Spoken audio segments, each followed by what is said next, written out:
What's going on, everybody? Welcome to After Prison Show, and this video right here is just going to be an update video. There's been a lot of things that have been going on. I haven't got a chance to really tell you guys about a lot of these things going on. I've got a lot of news that I want to share with you guys, and I also want to talk about some things as well. Obviously, the first thing that I want to talk about is Joker, a guy that we just introduced you guys to yesterday in a video called Life After 2 Life Sentences, a guy that we also consider the scariest individual After Prison Show has ever met. This guy has told us an absolutely terrifying and horrible story, something that I can't even possibly begin to imagine. And you know, I knew when uploading this video featuring this guy that there was going to be a lot of debate about not only this guy's story, but also this guy's character, the type of a person that he is, telling the type of a story that he has told to us. I know I read a lot of the comments saying that they don't believe this guy, that this story is BS. And folks, this guy tells us that he can prove all of this. He's got his paperwork. He's even got crime scene photos of this as well. And folks, I'm telling you, we are going to be bringing you guys all of the proof and information when we get it. He tells us that his sister has it, his sister again being the lawyer who would help him to give back one of these life sentences because of some loopholes in his case. And so I honestly can believe that his sister has whatever paperwork he's talking about, paperwork that will ultimately prove his story to be true. And we're going to be working diligently to get that paperwork, to be able to share that with all of you. Because again, like I said, there were a lot of people who were commenting saying that his story is some BS. And you know, it's thinking about those type of comments that really make me think, you know, how and why would anybody want to make up a story like this? Why would anybody want to say that this is some stuff that they have done? I mean, the story this guy shared with us of what he's been through most certainly doesn't paint this guy to be any type of a hero. In fact, it paints this dude out to be an absolute monster. This guy tells us that he killed somebody in a very graphic and horrific type of way because they poisoned his niece. But with the fact that he says he would go on to kill 4 other people who were probably innocent in this situation, this isn't really painting this guy out to be any type of a heroic figure. So I just wanted to share that with you guys. Again, that's like my opinion of this situation. But moving on, there's some other things that I want to talk with you guys about in this video as well. Look, yesterday was an absolutely crazy day for me. Yesterday not only being the day that we uploaded this insane story about this guy Joker, but yesterday would also be the day that my wife had to have surgery, this surgical procedure where they would go in and extract these eggs from her. And this would end up being like the first leg of this IVF journey that her and I are going on together. So again, I can't emphasize enough that yesterday was just absolutely insane. While that video was going live yesterday, I'm sitting in a waiting room while my wife is going into surgery. And you know, I've never dealt with surgery before. I've never had to wait on anybody who's having surgery done. And I want to tell you guys, this was an absolutely scary and stress-filled process. You know, to think about the person that you love more than anything in this world getting ready to be put under with anesthesia and then them getting ready to cut her open or do whatever it is that they're doing to her in an effort to get through the first half of this IVF process, something that is ultimately because of me that she's having to go through this. Folks, you can't even imagine what I was feeling during this. But one thing that I was definitely feeling was scared. You know, I was just scared and hoping and praying that this situation would end up going good. And it would. It would. While the surgery was taking place, the doctors were coming back telling me how it was going. They definitely kept me informed throughout this thing. And, you know, I'm grateful for that. And I'm also grateful that the procedure would end up being a success. And the reason that I say it was a success is because after it was done, again, they're going up inside my wife to get these eggs from her. Folks, they would end up getting 40 eggs. 40 of them during this egg retrieval process. And you know, it was crazy because the doctor would tell me while my wife was still trying to wake up from the anesthesia, he says, you know, we got 40 eggs. You're in trouble. You are definitely going to be in trouble. And I'm guessing he was telling me this because of the fact that, you know, our chances are pretty damn good to end up having quite a few kids from this IVF process. At least we're very hopeful that that will be the case. But just because of the fact that they were able to extract these 40 eggs, you know, they would have to sit overnight and begin the fertilization process. And it was this morning that my wife just found out that on day 1 of this fertilization process, they've got 27 fertilized eggs. I mean, can you imagine old Joe having 27 kids? I can't. I'm gonna be honest with you, I can't. But just because of the fact that we do have these 27 fertilized eggs out of these 40 that we started with, this is only day 1.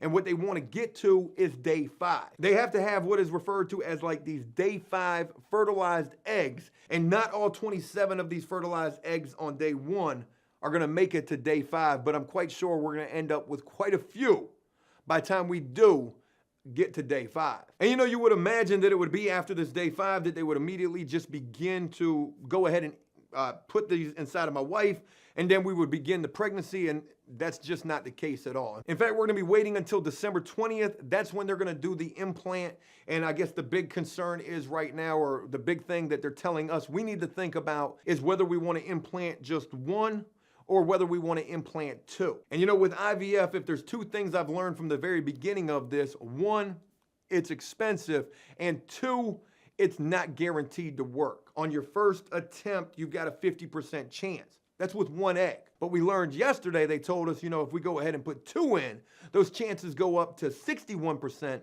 And it's also a 40% chance that you end up with twins or 2 kids. So, all of that is just really, really crazy and exciting as well. Again, we've just completed the first leg of this journey, and you would imagine they tell us, the second leg is nowhere in comparison to the first part, because the first part is all about retrieving the eggs.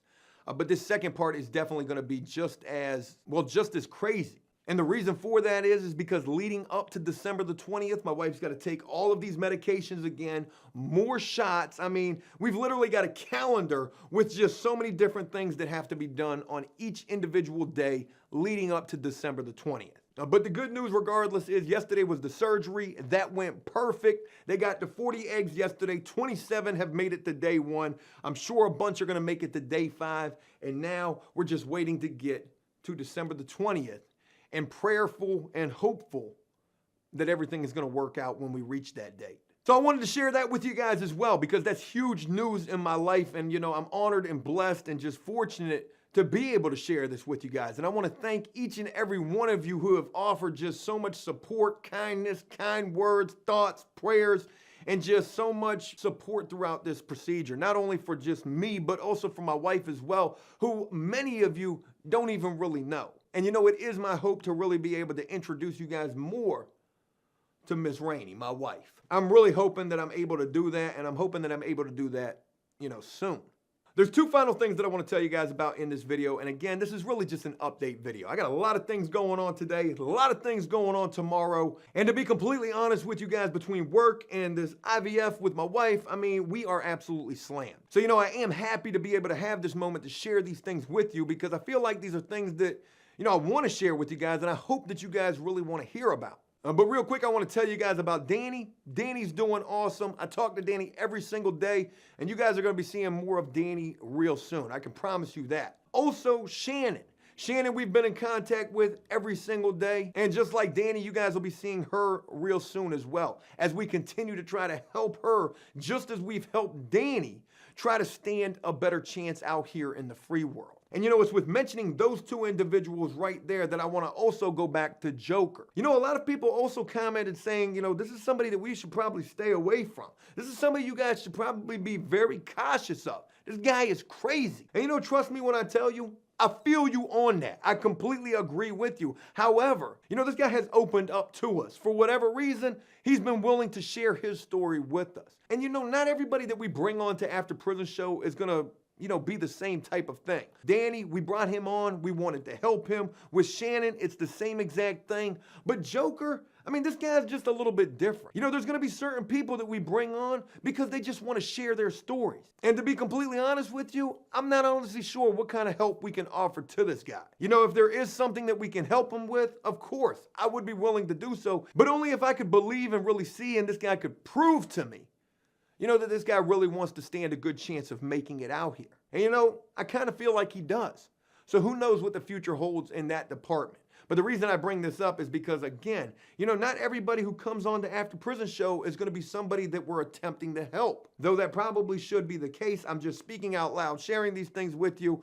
Certain people, they're just going to be a part of After Prison Show because they've got insane prison stories to share with us. Prison stories that I can't share with you because I most certainly ain't gone through half, maybe even less than half, of what others actually have. And the final thing that I want to share with you guys in this video, completely off subject, but an update that I don't know if I'm glad to be able to give to you guys, sad that I'm able to give to you guys. I don't really know, but it's an update I want to give to you guys. And a lot of you have tweeted this story to me involving the Johnny Bobbitt GoFundMe gone wrong story, featuring Johnny Bobbitt, the homeless military vet, Mark D'Amico, I got no words for Mark right now, and Kate, old Snow Bunny Mark's girl, Kate.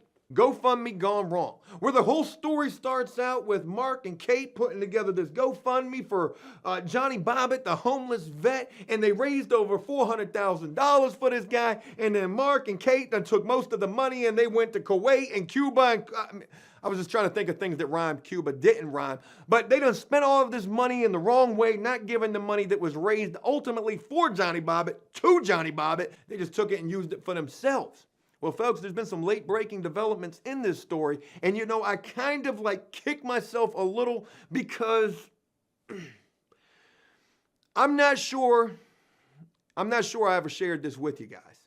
You know, when I first addressed this story and GoFundMe gone wrong, I'm not sure if I brought it up, but I can tell you I was most certainly at least a little bit, I mean a little bit, feeling like this might be the case. And what I'm talking about is with all of these developments that have just developed, saying that Mark, Kate, Johnny, they made up the story. They conspired together to concoct this grand scheme. They planned to scam, folks. They put together the story. I'm not sure if it was Mark, the mastermind behind this, meeting Johnny Bobbitt, seeing him stumbling down the street saying, "That's our guy right there. Kate, I got a plan. We're going to take this guy right here. We're going to say that you broke down, Kate. They're going to believe it. I mean, you just look like you would not pay attention to the gas gauge. You ran out of gas. Johnny, he came up with $20. They're not going to believe Johnny even had $20. But it's just so crazy, it might work. It might. Again, I'm not sure if it was Mark who came up with the idea or maybe it was Johnny himself. Did Johnny concoct the plan? All he needed was the right cast of characters. Mark, Kate, they fit the bill to a T. Boy, I'm dropping some bars right here. Whoever it was who came up with the idea, maybe it was Kate. Okay, girl, you scandalous. Somewhere along the line, they're saying that the three of these people conspired, concocted this BS story in an effort to create this GoFundMe that did exactly what they prayed that it would do. Blew up, went out of control. 15,000 plus people donated to this GoFundMe campaign, raising over $400,000, in which GoFundMe has agreed to refund a portion of that money to Johnny Bobbitt. Oh my God, this thing just keeps going from bad to worse. Yeah, I'm remembering this now. Yeah, GoFundMe said they were going to donate out of their own pocket money to Johnny. But now it's being stated that they made all this up. They conspired together. They have absolutely obtained money under false pretenses, and supposedly Mark and Kate have already been arrested and charged with this. Johnny's next if he hasn't already been apprehended. Apprehended, not handed. I don't know how you apprehend someone. You know, if this is not the perfect example of just people being horrible scum of the earth type individuals, I mean, I really don't know what else is. These people came up with this idea to defraud, deface, steal basically. Steal money from kind people. People who were generous enough. 15,000 plus people, mind you, who donated to this GoFundMe campaign. They had these people on Good Morning America, folks. Good Morning America featured them. Everybody's feeling dumb in this situation right now. And you know, if you do the math, 15,000 divided by 400,000. Siri, what is 15,000 divided by 400,000? Let's do this again. It's 0.0375.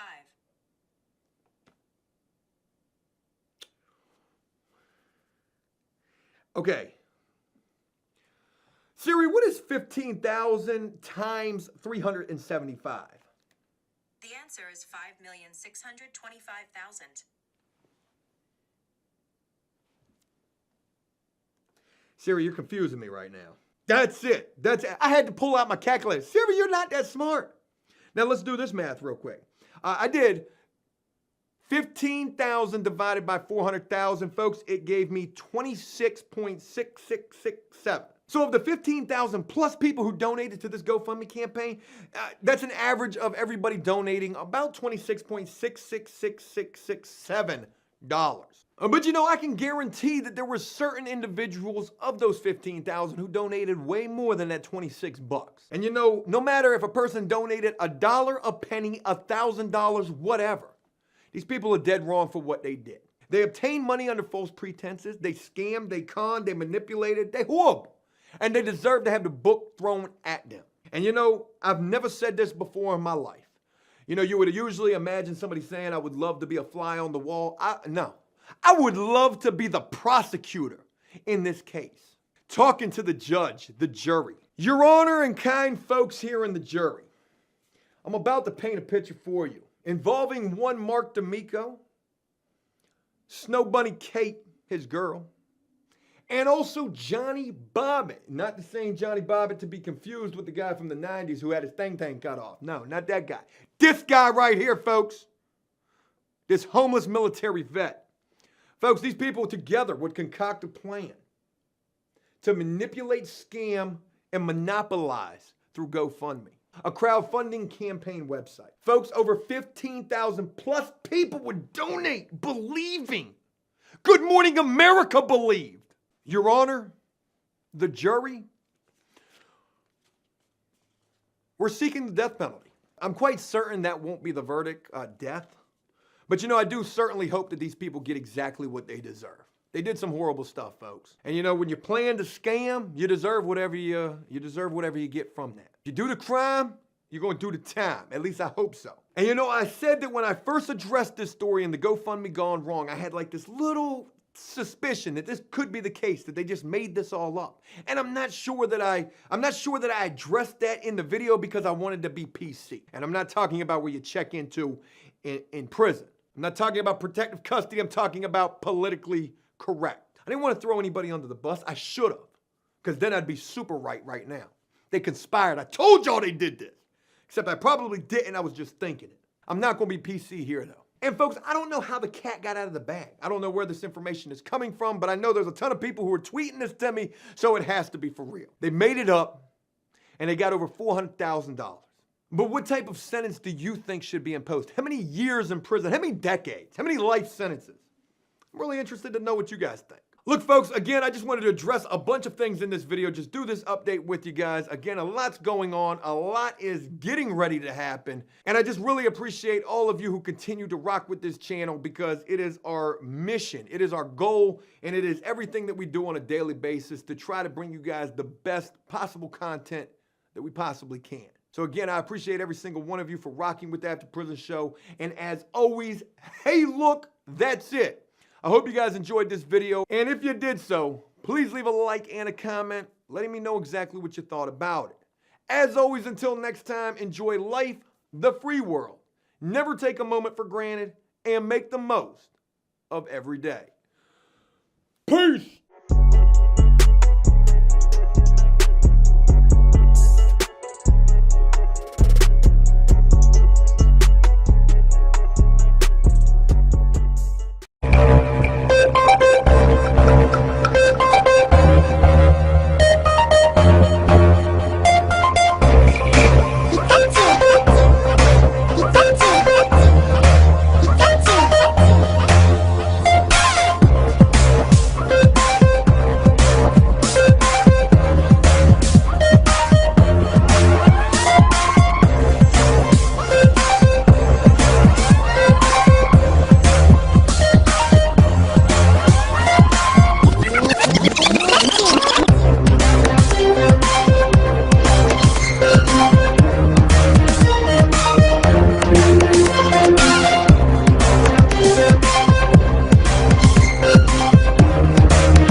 you.